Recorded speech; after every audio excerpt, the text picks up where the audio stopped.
इधर नंद बाबा के यहाँ चौथी अवस्था में लाला हुआ है। प्रातः काल हुआ, नंद की बहनों सुनंदा ने भाई को समाचार दिया, बाबा आपको पता है आपके यहाँ लाला हुआ है।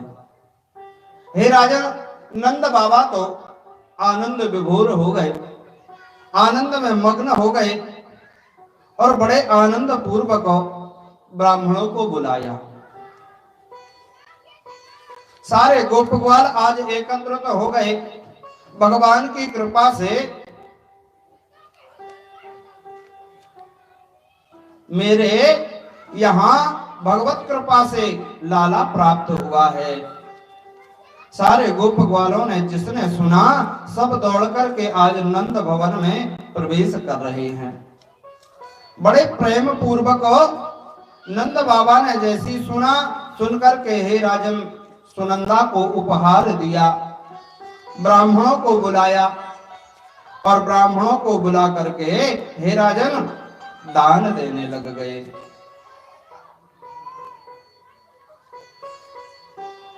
दान देना प्रारंभ करते हैं। यहां तक कि इतना वर्णन आता है कि नंद बाबा ने इतना दान दिया, इतना दान दिया कि स्वयं कुबेर की मति में भी भ्रम हो गया। हे राजन, सारे नगर में यह समाचार पहुंच गया कि नंद बाबा मैया यशोदा के यहाँ लाला हुआ है। बहिरन्तः पुरद्वारः सर्वः पूर्ववदाश्रिताः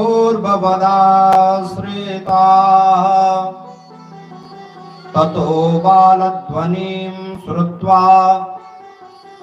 गृहपाल समुत्थिताः।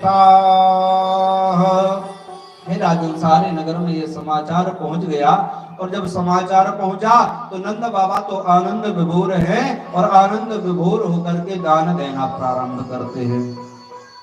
श्री शुकाचार्य जी महाराज वर्णन करते हैं, राजन आपको पता है धन कब पवित्र होता है? अगर भगवत कृपा से धन की प्राप्ति हुई है तो वो धन कब पवित्र माना जाएगा? जबकि उसका दान किया जाए। ईश्वर की कृपा के द्वारा अगर धन की प्राप्ति हुई है तो उस धन को दान करना चाहिए। पवित्रता राजन सभी के लिए जरूरी है। जैसे देह की पवित्रता के लिए स्नान किया जाता है, ये जो हमारी देह है इसको पवित्र करने के लिए हे राजन नित्य स्नान किया जाता है। काल जो समय होता है उसकी पवित्रता के लिए भी हे राजन भगवत भक्ति करनी पड़ती है, तभी ये पवित्रता को प्राप्त होते हैं। काले निष्णान शौचाभ्याम संस्कारो तपसो जया शुद्ध्यन्ति दान्यैः संतुष्टा द्रव्यन्नात्ममायया।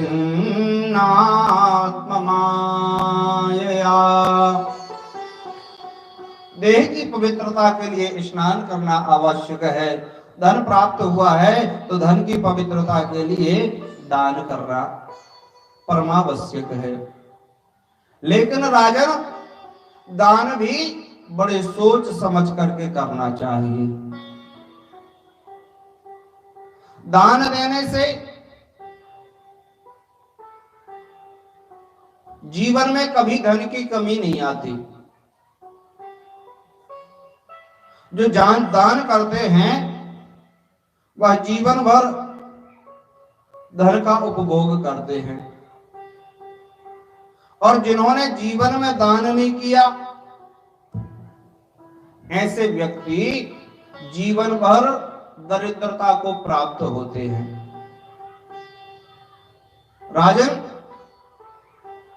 अदत्त दानात् भवे दरिद्रो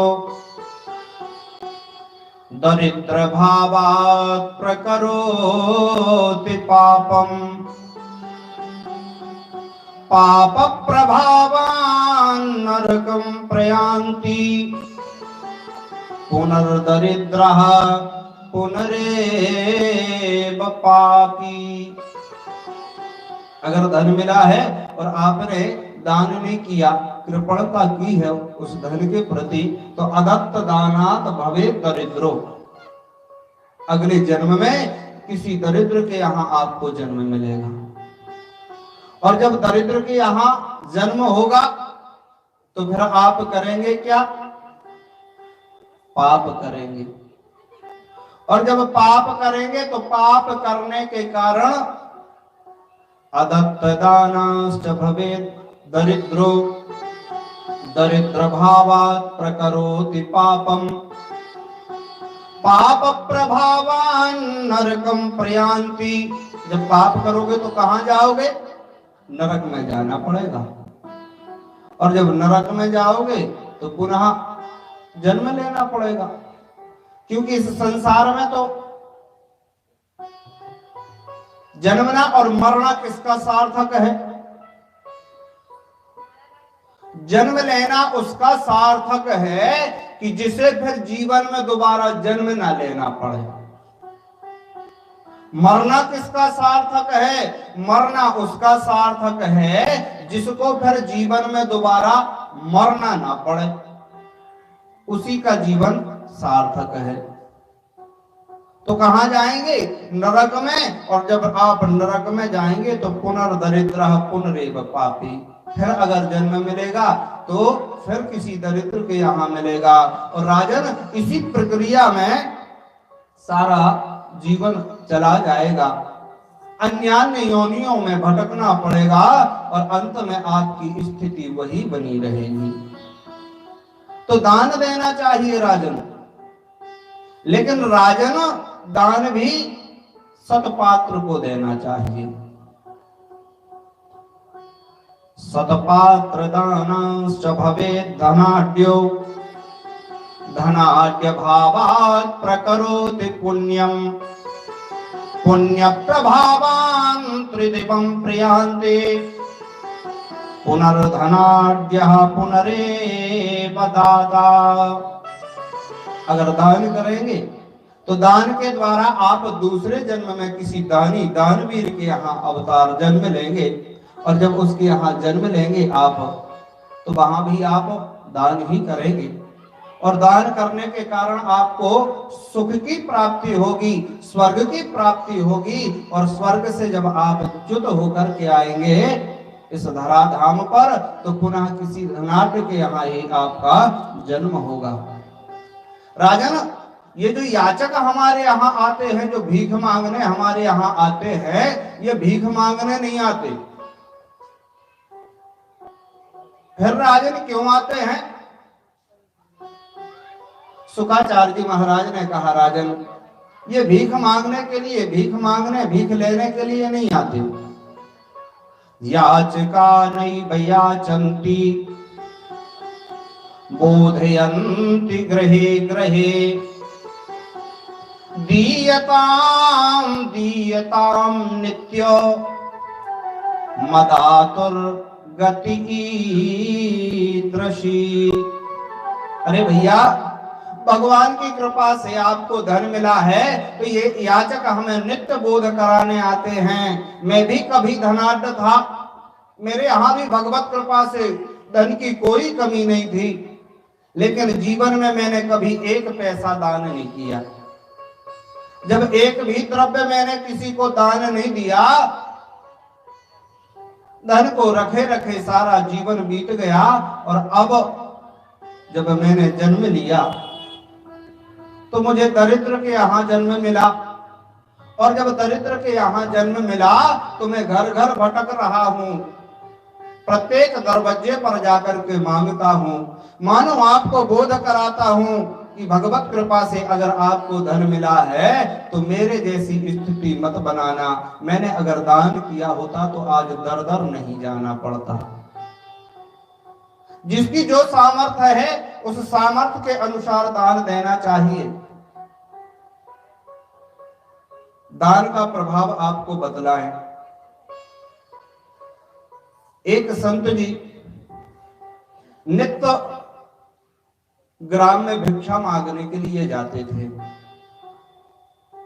प्रातः काल हुआ, नियम था गांव में जाकर के 5 घर में नित्य भिक्षा मांगते थे। भिक्षा से जो अन्न प्राप्त होता था उससे भोजन बनाकर के ठाकुर जी की सेवा किया करते थे और स्वयं प्रसाद पाया करते थे। नित्य का नियम, नित्य भीख मांगने जाते और उसी गांव में एक बुढ़िया रहती थी। उस बुढ़िया के यहां रोज भीख मांगने जाना। और बुढ़िया का भी नियम, उसने आज तक संत को कभी भी एक दाना नहीं दिया।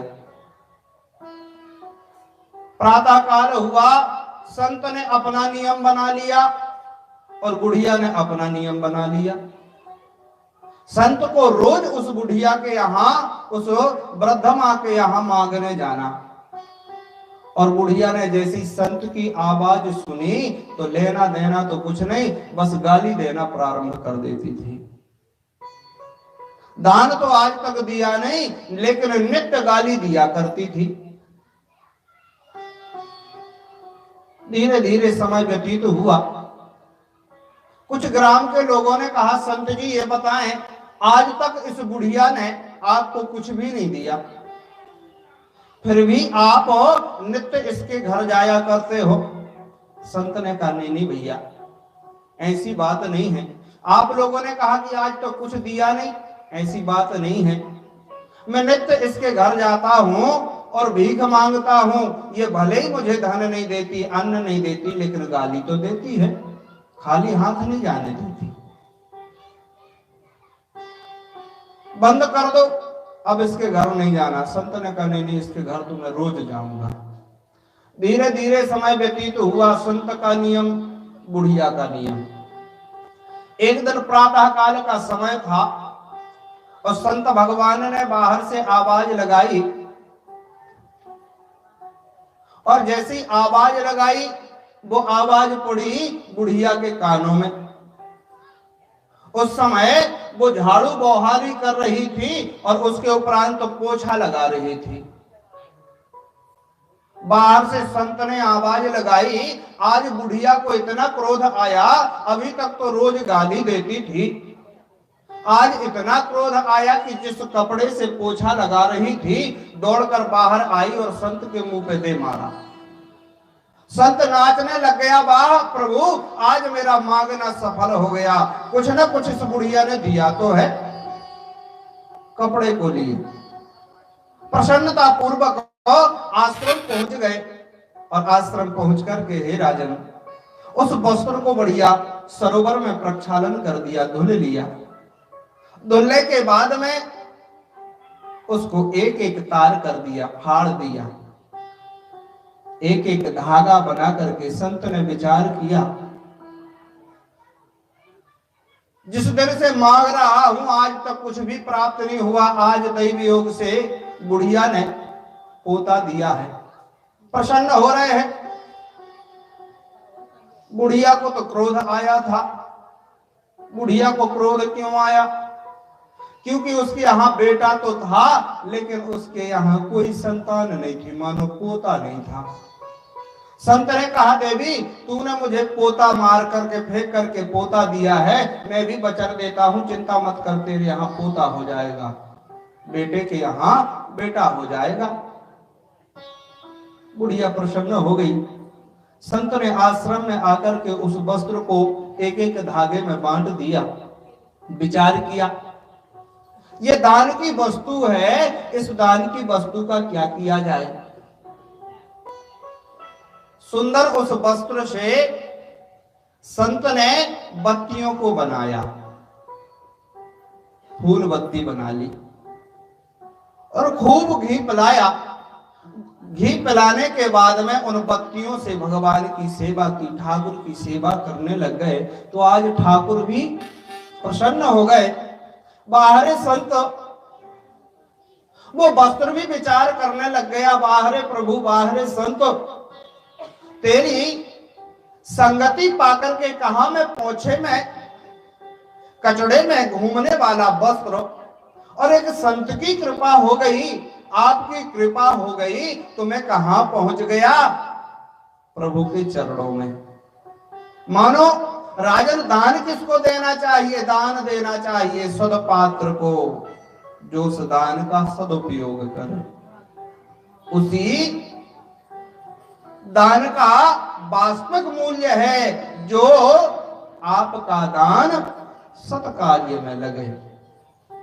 तो राजन याचक जो होते हैं वो भीख मांगने नहीं आते, वो तो हमें बोध कराने आते हैं, बताने आते हैं कि आप जीवन में दान करना। अगर दान नहीं करोगे तो जो मेरी स्थिति बनी है, दर दर भीख मांग रहा हूं, तो आपको भी भीख मांगनी पड़ेगी। और वैसे भी अगर देखा जाए तो धन की 3 गति होती हैं। जो धन हम और आप कमा रहे हैं, इसकी कितनी गति है? 3। कौन कौन सी? एक तो है सबसे पहले प्रथम गति है दान, ये धन की प्रथम गति है।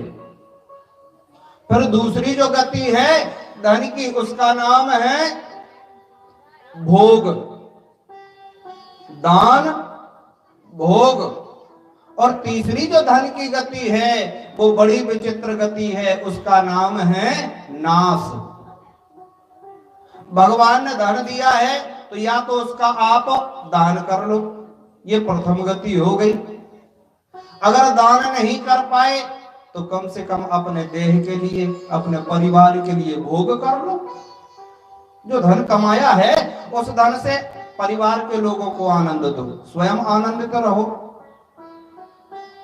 दान नहीं किया तो भोग कर लो।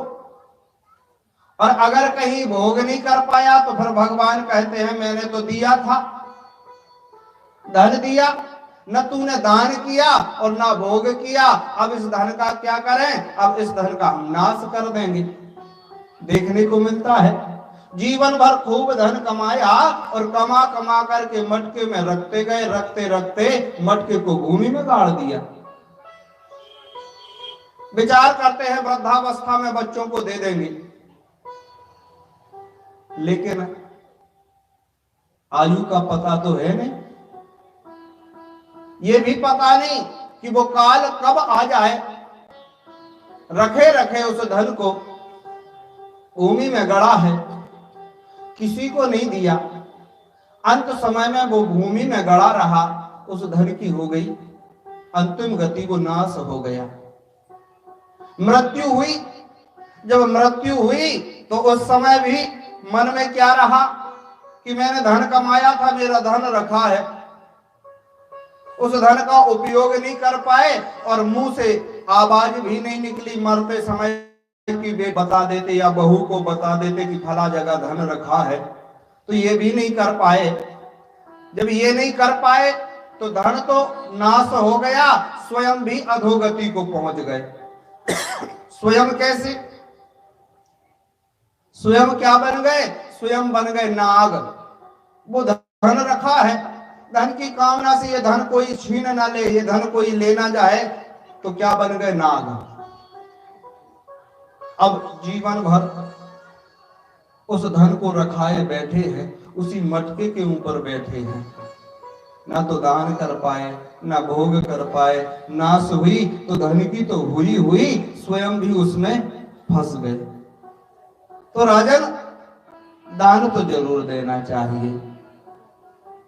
राजन नंद बाबा ने तो बड़े विशाल पर्वत बना दिए, स्वर्ण, रजत, मणि, माणिक, हीरा इत्यादि के बड़े बड़े विशाल पर्वत बने हुए हैं। ब्राह्मण देवताओं से निवेदन कर दिया, जिसको जितना धन चाहिए हो आप लोग ले लें। हे राजन, सारे ब्रजमंडल के ब्राह्मण देवताओं ने सुना नंद बाबा के यहां दान हो रहा है। सारे ब्राह्मण नंद भवन में पहुंच गए। क्या देखा, बड़े विशाल पर्वत बनाए हुए हैं, अन्न के बड़े विशाल पर्वत खड़े हुए हैं। हीरा जवाहरात मणि माणिक्य मुक्ता सोना चांदी सारे पर्वत लगे हुए हैं। संतो ब्राह्मण दौड़ करके जाते हैं और ब्राह्मण जैसी धन को उठाते हैं। इतना धन बांध लिया जितना सिर पर स्वयं उठा सके। बड़े बड़े पर्वत बने हुए हैं।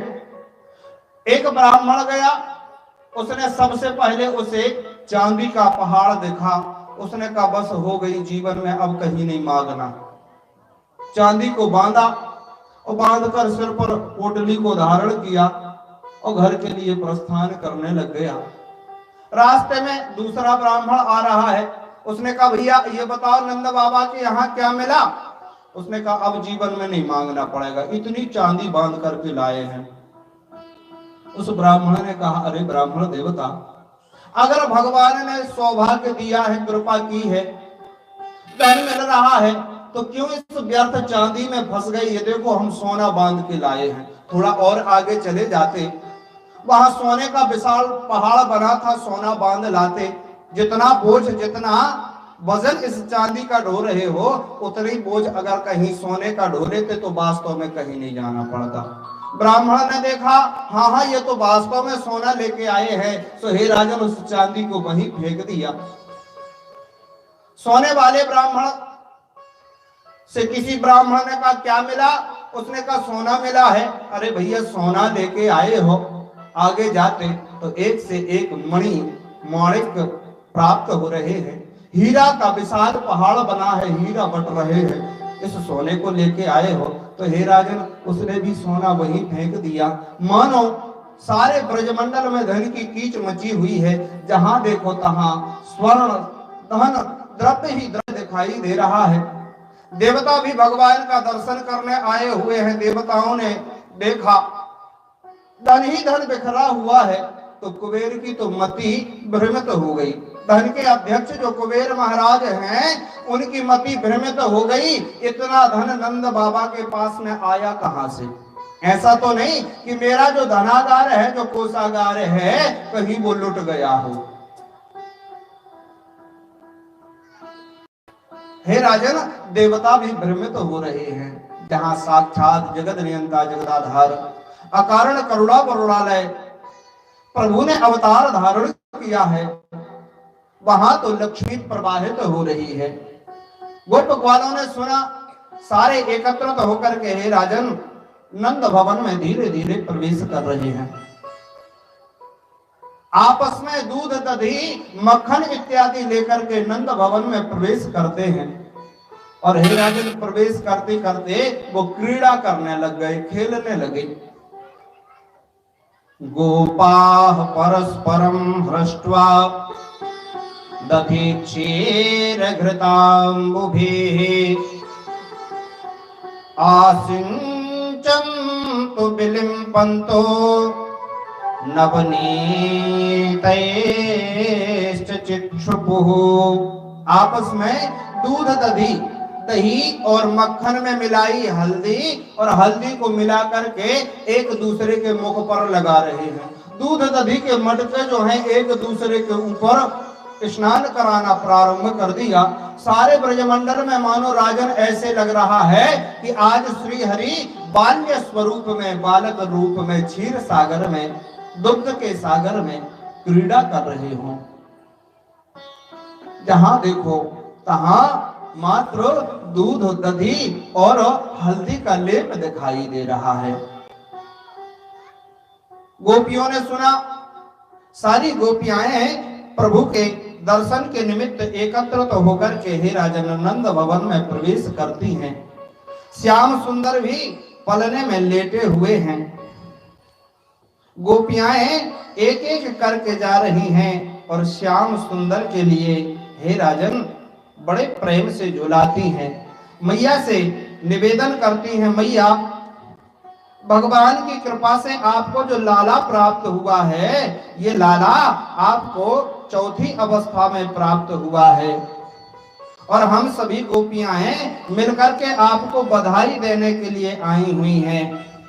और मैया, हम सभी गोपियां आपको बधाई देंगी और आपसे बधाई लेंगी।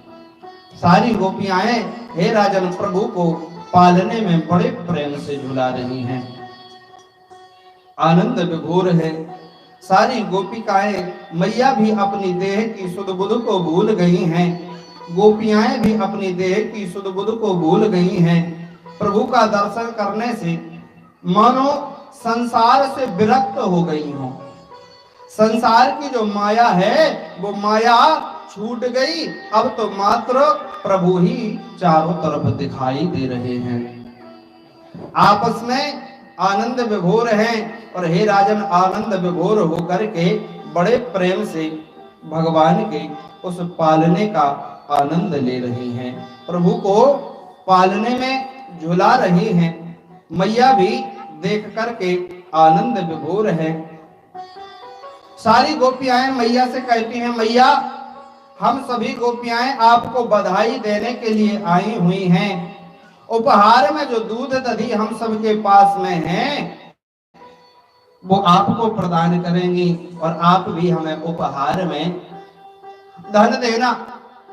अरे गोपियों, आपकी जो कामना हो सो आपको प्राप्त होगी। मानो आनंद की लहर उमड़ रही हो।